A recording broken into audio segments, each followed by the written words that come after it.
Superfly! Ididiin nga ba ng PNP bilang pasimuno raw sa nangyaring kaguluhan? Sino itong mga nasa likod itong nagulo? Hip-hop gangster, yun ang nakukuha natin. At na-influensyahan sila ng isang rapper. Bangon kabataan! Ikaw ang magliligtas sa nalulunod nating bayan! Na agad naman naglabas ng statement patungkol dito.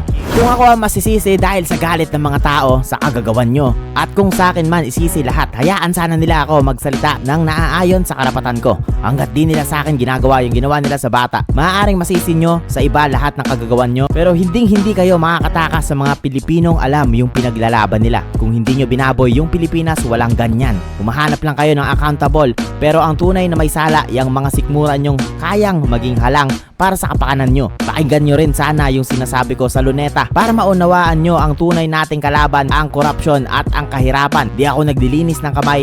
Kung ako man ang tinutukoy nila, handa ko harapin at ipaliwanag ang hangarin ko para sa bayan. Pakinggan natin ang kanyang speech sa Luneta kahapon. Mahal ko ang Pilipinas. Aking lupang sinilangan. Kumpara sa kalayaan ng bayan, buong puso ko tong pag-aalayan. Lagpas 500 taon ang sakupin tayo ng mga Espanyol. At 80 taon naman ang nakalipas mula nang makawala tayo sa kamay ng mga Hapon. Ngunit, hanggang ngayon, patuloy pa din tayo nakakulong. Mahirap at naghihikahos. Hindi dahil sa kamay ng banyaga, kundi dahil sa korupsyon ng mga manarambong na kapwa natin Pilipino. Ang ninanakaw nyo ay hindi lang kaban ng bayan, kundi mga munting pangarap ng mga kabataan. Ako, bilang isang Pinoy, ay magsisilbing boses ng higit 100 milyong mga kababayan. Dahil mamamatay na sila sa pagiging bulag, tupi, bigay sa karahasan na ginagawa ng bansa natin. Bangon kabataan! Tayo ang sagot na nakasaad sa kasaysayan. Bangon kabataan! Iparamdam nyo ang tunay na pagmamahal ng mga nasa laylayan.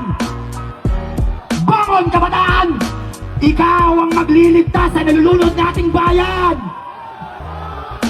At tayo ang magsisilbing apoy sa pinatay na liwanag ng mga magnanakaw, upang magsilbing gabay ng mga susunod pang henerasyon at hindi na muling ipaagaw. Tama?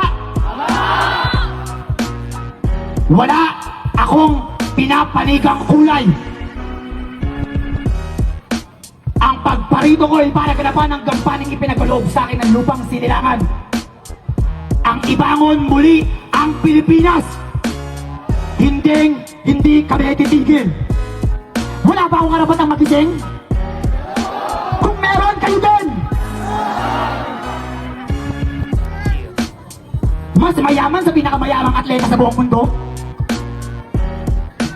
Habang kayo may magagarang sasakyan na may mga nag-aatid sundo, mahiya at bumaba naman kayo nang maramdaman nyo yung sigaw at inaing na mga nahihirapan. Kaya, sa bawat nalulutos na problema at mga nahuhuling magnanakaw, kailangan namin ng malinaw na magbeberipika kung ibinabalik pa sa Pilipinas yung mga ninakaw sa kanya. At kung napapansin nyo yung mga suot namin, bakit hindi nyo napapansin yung mga napapansin namin? Kailangan pwede makapansin? Ginagawa ko to na nakapaloob ang boses ng milyong-milyong mga kabataan. Hindi ako yung kalaban mo. Hindi ikaw yung kalaban namin. Ang tunay na kalaban natin ay ang korupsyon at ang kahirapan.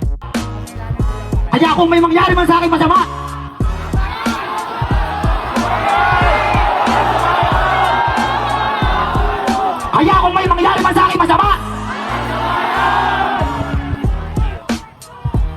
ang pakikiramay nyo ay pagpapatuloy ng kalayaan ng Pilipinas sa korupsyon. Pababain, tanggalin, at pagbayarin lahat ng kasali sa pamamalakad ng korupsyon. Hindi ko na kayo iisa-isahin. Lahat kayo! Dahil ito ang tunay na boses ng Pilipinas na nakikinig, nakikita at susubaybayan namin kayo simula sa pagkabata namin. At kayo mismo ang nagsabi na kami ang pag-asa ng bayan. Kung hindi kayo titigil, hindi rin kami titigil. Kung hindi nyo kami pakikinggan, wala nang pag-asa ang Pilipinas. Kung hindi nyo kami pagbibigyan, sa alap ng puso na kayo iiwas. At isa muling statement mula sa kanya na tumatangging wala siyang kinalaman sa nangyaring kaguluhan. Well, for me, pareho kasi may pinaguhugutan ang dalawang panig. Nandyan na rin kasi yung nagawang hype ni Supa Fly. Ngunit tama din naman si Supa na di naman niya hangad yun at malinaw naman siguro na wala namang naganap na gulo kung saan siya nag-perform. Pero ayun nga no, according sa kapulisan ay mukhang mahaharap nga siya sa hindi naman siguro kaso, mga ilang katanungan lang para mas mabigyang linaw ang ginagawang investigasyon. Ang tunay na kalaban natin ay ang korupsyon at ang kahirapan. Makita kang sakdal